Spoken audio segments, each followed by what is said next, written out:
Hello, my name is Susan Hirata. Welcome to our 17th annual DisOrient Asian American Film Festival. One of the things I love most about DisOrient is talking about our films. They say you haven't fully seen a film until you've talked about it. So I hope you are having your own conversations about the films you're watching and that you are enriched and inspired by the work of our filmmakers. Today, it's my pleasure to have filmmakers from two of our films and have that conversation with them. From our feature documentary film, Good Luck Julia, and the short film, What Flowers They Bloom. So today from Good Luck Julia, we have Harleen Singh. Harleen is an award-winning documentary filmmaker. Born in Wellington and raised in 17 cities across India and the US, Harleen's thought-provoking films inspire viewers to look beyond their limitations and achieve their goals. Social issues affecting minorities are a central theme in her work since the beginning of her career at the History Channel and National Geographic Channel. Harleen holds a master's in strategy and an MBA from Indian School of Business. Welcome, Harleen. Thank you. Pleasure being here. From the short film, What Flowers They Bloom, we have Calvin Hwang and Andy Sue. Calvin is a second-generation Taiwanese Canadian born in Edmonton, Alberta. Calvin started young as a player with the acclaimed St. Albert Children's Theatre and moving on to appearances in television and commercials. He subsequently pursued a career in advertising, landing him in London, Toronto, and Montreal before returning to entertainment as a film director. Hwang's award-winning films have screened internationally with his recent documentary films, Exiting Hell Bar, winning Best Documentary at the Los Angeles Film Festival. And Andy Sue is the main subject of the short film, What Flowers They Bloom, and is a Chinese Canadian born and raised in Toronto. He's also the owner of the Flower Center, which has been in the Sue family since 1972. Andy, Calvin, and Harleen, welcome to DisOrient, and thank you for your films. Thank you. Thank you. So Harleen, we will start with Good Luck Julia. And I just wanted to warn people who are watching this Q&A that there might be a few spoilers. So if you haven't actually seen the film yet, you might want to do that first. Harleen, congratulations on your film. What a great story that is told with such compelling edge of your seat storytelling. So tell us about getting drawn into this story as it unfolded, and at what point did you decide this is a film in the making? Thank you so much. Yeah, I was personally involved in the film, so you would see me as part of one of the characters there. And it was never a film. It was more about rescuing a Spanish teenager who was stranded in the middle of India and reuniting her with her parents in Barcelona. I never thought it's a film initially. And as things unfolded, it was like, oh my God, what is happening over here? And every day, every few hours, a new drama used to sort of unfold in front of us. And we as individuals, and I as a mother, I could feel the tension, the palpitation that I was going through. And I was like, my God, if I ever could film something, this is it. And then once everything happened and Julia finally was reunited with her parents back in Barcelona, I was just sitting down and talking to my brother-in-law, Jaydeep. And we were like, wow, what a journey last 2-3 days have been. And he's like, wow, this is really a film in the making. And then it just sparked an idea. And then when I spoke to the parents to get their side of the story, I was just amazed that there was a radio interview that happened and there were so many other things that I was not aware of. And when I learned of all of that, I was like, I am going to make a film on this because it's a story not just about, a father going all out to get his only daughter back home. It's about parenting, it's about love, yes, but it's also about humanity. It's about people whom you just don't know, and you're trusting the most treasure of your life with them and say, all right, I trust them.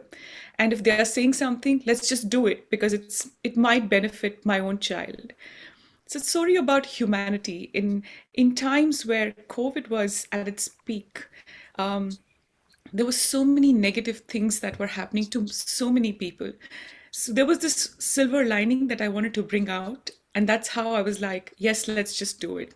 Though we couldn't film or shoot a lot of things the way we wanted to, but still we did the best that we could, and brought a story for everyone to watch.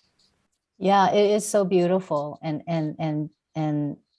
yes, absolutely, uplifting that humanity from that time is just really beautiful, and I think something that we all need to see and to remember. How many days? So how many days was this actual drama unfolding happened? Like it started and ended, and after how many days It did she literally get home? started on a Monday. Monday morning, we got this email from Xavier, Mhm. and you know, Julia was back home on Saturday, which was the day before Easter. Oh, wow. So yeah, so it was those many days that everything happened. Yeah, wow. It was for the audience too. It's just such this roller coaster ride, because it's so you can you just feel embody that fear and the anxiety and the frustration, the whole range of emotions that you go through in this film. And I really love the part where JD, he's like, finally, we're getting the actual plans, and they're going to get on the taxi, and you're sort of like, okay, your emotions are all heightened, and then he's saying, don't forget you have to take all your food and you need all your clean water, and there's COVID, so, and you have two girls, you have to be there's COVID and you have to be really careful. And then like, the taxi driver just suddenly says, okay, and then I'm going to Brevity to pick up Paula, and it's like, Paula, like his face, JD's face, like, Paula, who is Paula? And then Harleen, you're like, I didn't hear of Paula. I don't know Paula. And it was such this like release of emotion that you just have to laugh with all this tension. And all of a sudden, this kind of thing just drops in out of the blue. It was great storytelling, but I'm guessing that that's actually what it felt like at that moment, maybe. Yeah, it was extremely tensed, We just got through getting one girl all her paperwork done.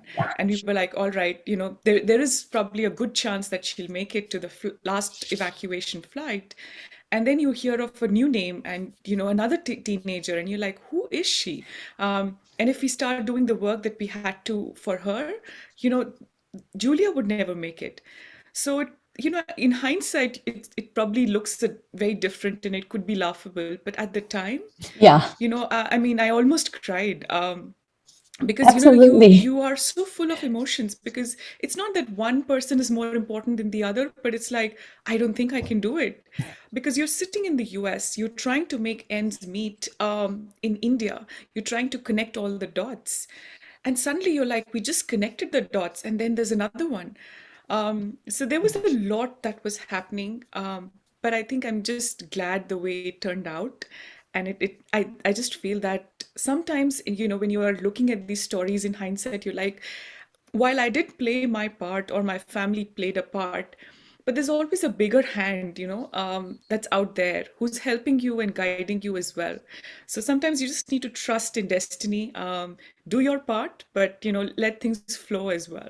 So I think Yeah, that's something that I learned with this experience. yeah, yeah. I was wondering if you could say a little bit about the host family in all of this. They're that part of it there. And I kind of felt for them too when this is all unfolding. And then in the end, Julia's going to leave them, and they love her. And, if you can maybe talk about them a little bit. Sure, I think the host family was beautiful. When I spoke to them, to interview them, it was just like an instant connection that we all had. They also felt that Julia was like their daughter, and if their daughter is going away, how can it all happen? What can they do to make sure that things are smooth? And they also had this emotional connection with her because she stayed at their place. Right. They told me a very quick story that when Julia came to their house, she was not religious as such. And before going away, they'd given her a Ganesha, and so before she went away, she picked that up, to keep it with her. So there was always this emotion attachment, and I think, we've all stayed in touch. That group still exists, and Oh, after wow. almost 2 years, we wish each other on festivals, on birthdays, so that now it's like a family for all of us, and we communicate very regularly. That is So so sweet. yeah. Yeah. I also wanted to talk a little bit about when Julia got home and, after this whole journey and she finally returns home and she's saying that it doesn't look like I left it, because now she's returning home and it's in the middle of a pandemic and things look differently. And I'm wondering if there's maybe a metaphor in there about her seeing things differently after this journey of COVID, and for us, this journey of 2 years of COVID, Yeah, I think what happens is that you think of many other things in life, the beaches, the Yeah. laptops, the fancy things. But at the end of the day, during COVID, a lot of us have realized that what's important is family. Yeah. What's important are these loved ones. I think when I spoke to Julia and her parents as well, I think all they wanted was Julia back home. Her father lost her job as well during COVID.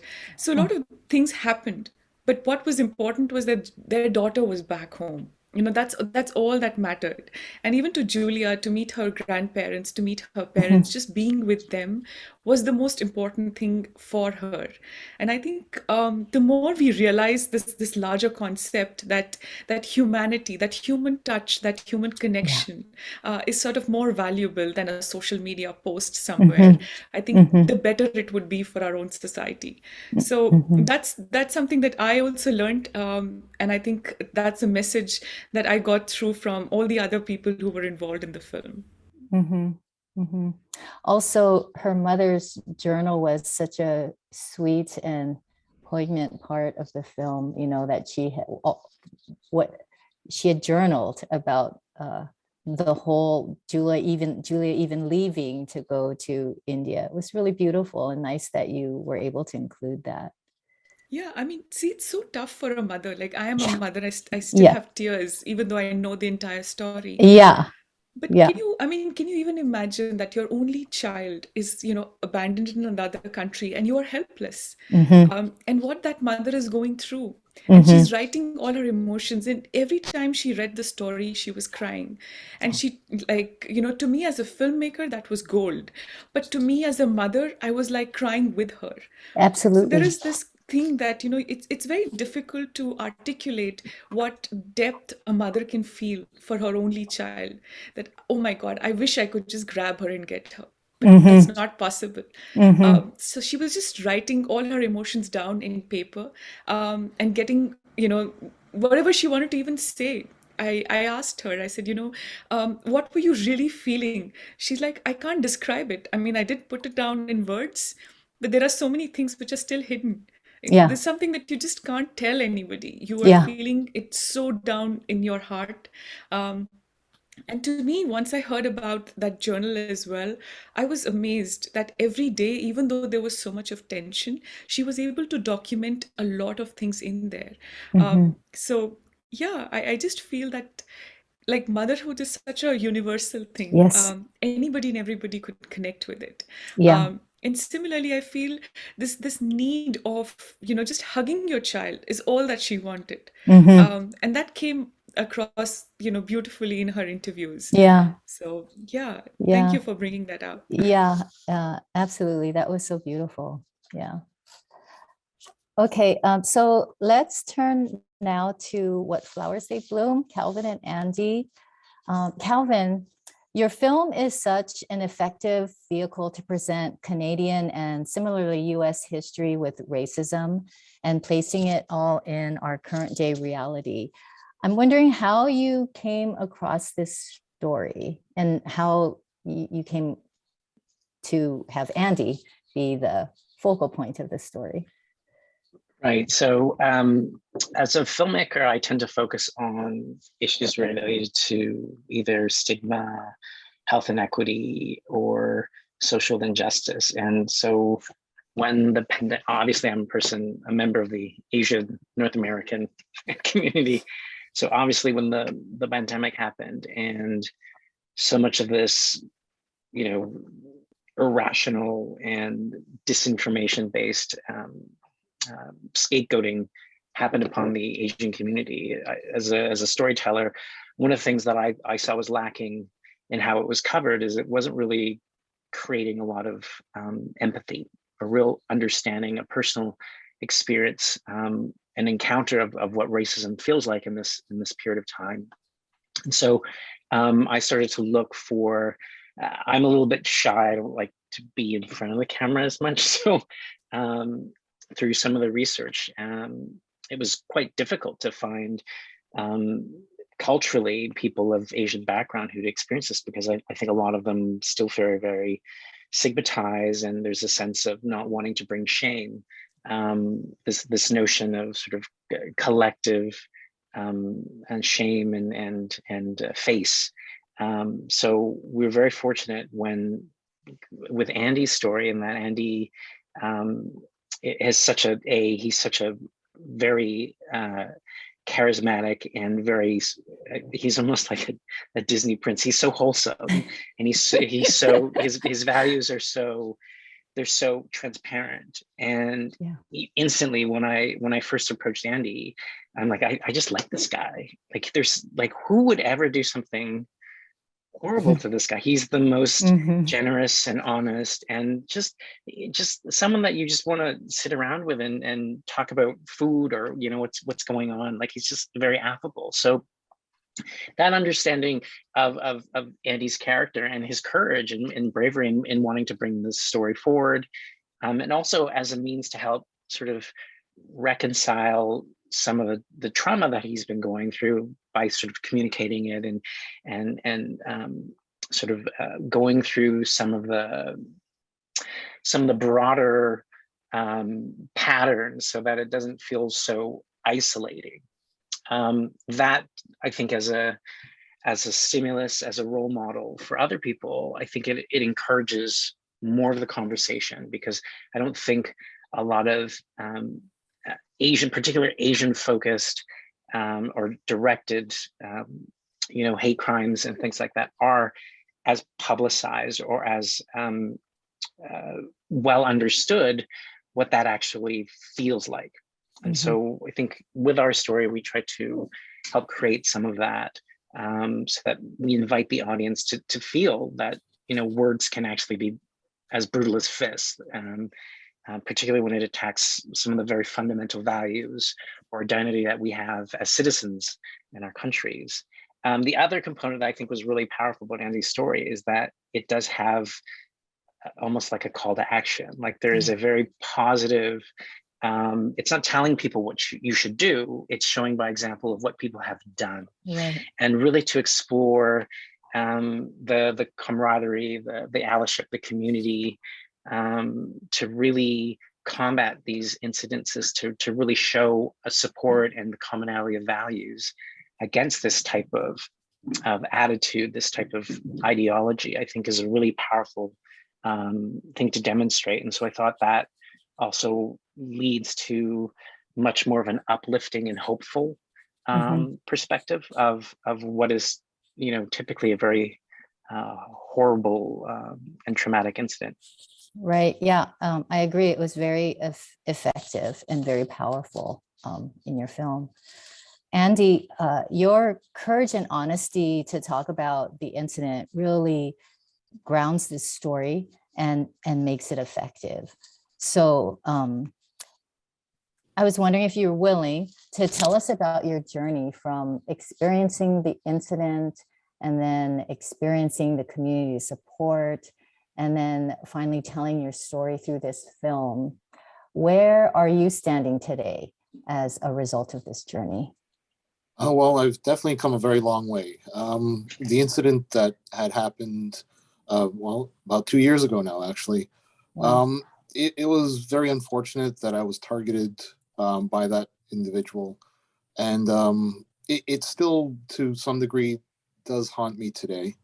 But through the love and support of our community as a result of the exposure to media and just the public in abroad, there was a lot of healing. Mhm. And the support from the community, the outpouring of love and respect really did help me recover and grow as an individual. Having said that, it didn't turn into such a big thing until our local hero as well, Mr. David Brown, decided to step uh, in a sense. He was called into action, as he would probably want to say, and just it turned into something so much more than an incident. It brought our Mhm. community together. It demonstrated that there is no place for racism, especially today. Mhm. Throughout the pandemic, yes, there have been things that have gone not so well, but his initiative really enlightened a lot of people. So as a result of that, and in the years to follow since then, I've personally witnessed more awareness in our community um, towards the Asian community as well. This past Chinese New Year, more people were very much informed about it, more curious about it. It has definitely made, at least in our locale, um, a better community as a result of it. It really did enlighten people. So Yeah. with all the things that are in the media now, especially with more hate for other things, I really do think that where I stand today is definitely in a better place than I was 2 years ago. Yeah, it's such a great example of just one person's positive action, how that just builds and snowballs into many positive actions. I did want to talk about David Brown, and I just really appreciate that point in the film where he said, you know, he's done this really compassionate thing, and he says, well, it was important for my son to see that. It was important for my son to see an action taken and all the outpouring of humanity that came from that. And so, Andy, I thought I was thinking that you and David both have such a keen awareness of the effect of your actions on the next generation. Your son, you know, they're watching, and we need to move everybody forward, and it's the next generation who we want always, right? We always want our kids to be better, to have a better world than we have. And I just thought that was a beautiful thing, and beautiful to see you with your son in the movie. Well, thank you, thank you. Yeah. He's grown quite a bit since then, and definitely I can say that being his father, um, we have a lot of support in raising him. As a community, a lot of our neighbors, even just people who might have just heard about us and come in, you can tell that he's going to be raised by a community, not just Yeah. myself and my wife, but at large, everyone here is going to support him and his growth.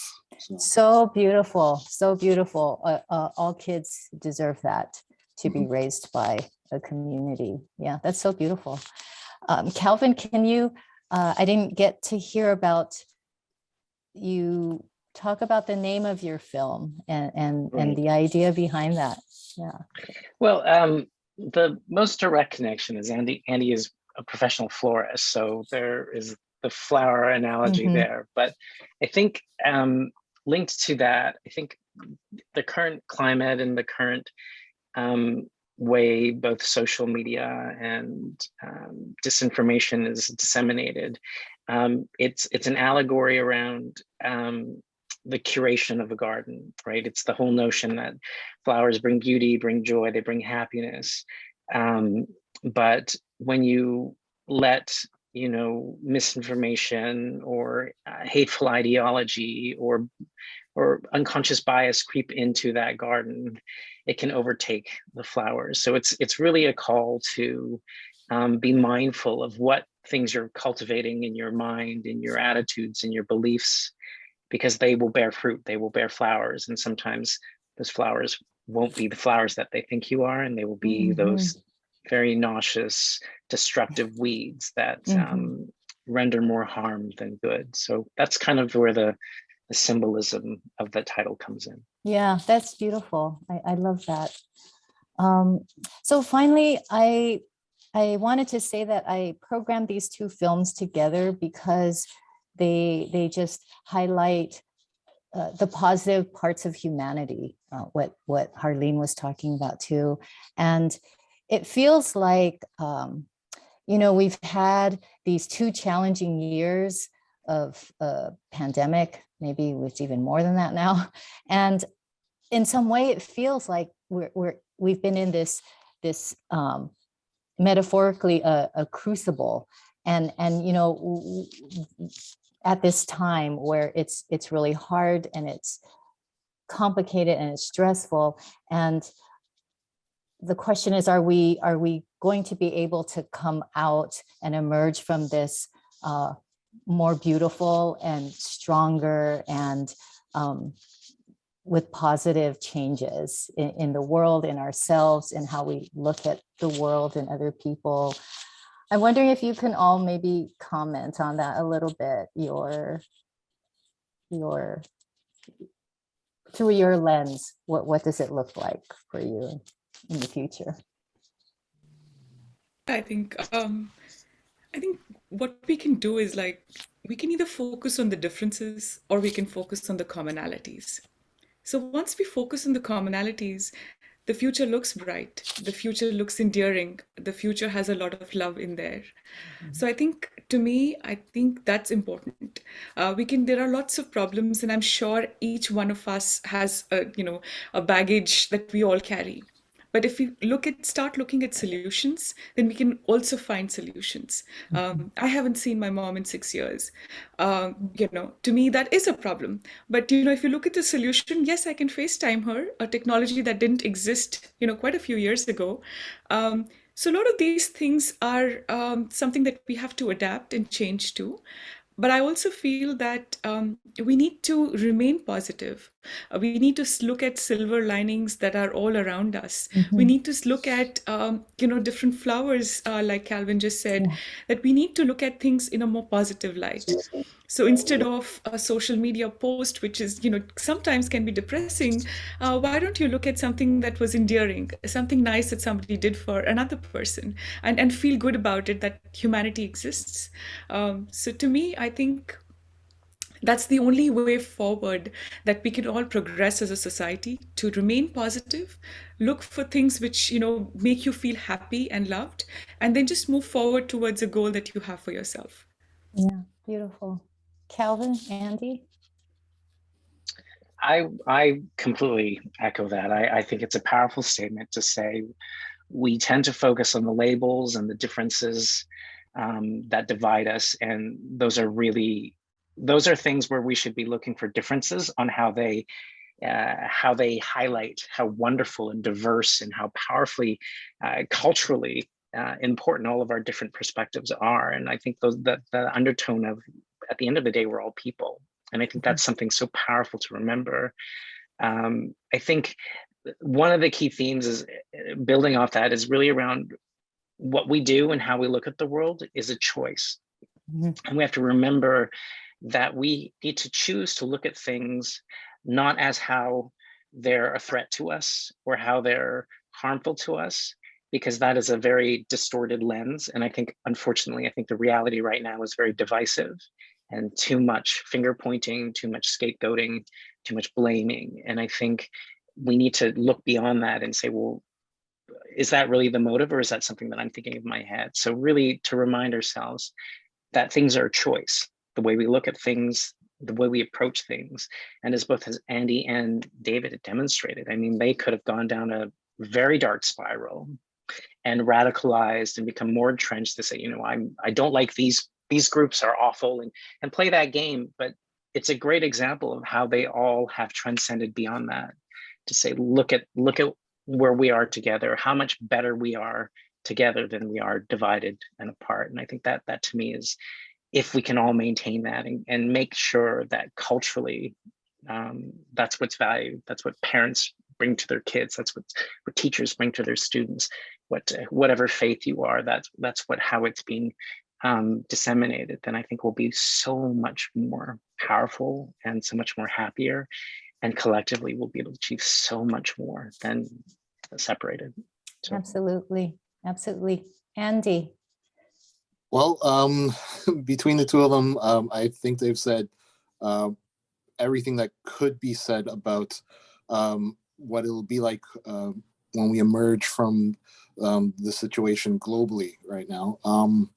Definitely, there are a lot of silver linings to be had, and a lot of decisions to be made. But I think at the end of the day, society has learned to be more thoughtful about their decisions. People now seem to realize what is more important in life: family, for one, truth, honesty, love. So I do believe that the future is bright, not to quote TELUS or any other company's tagline, but definitely things are going to get better, and together we can all benefit from these guiding principles.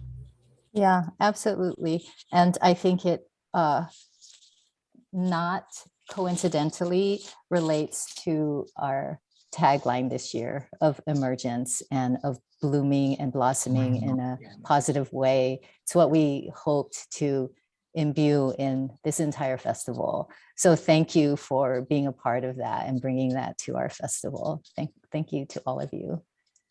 Thank you for the opportunity. Yeah, thank you. Thanks for having us. Thanks.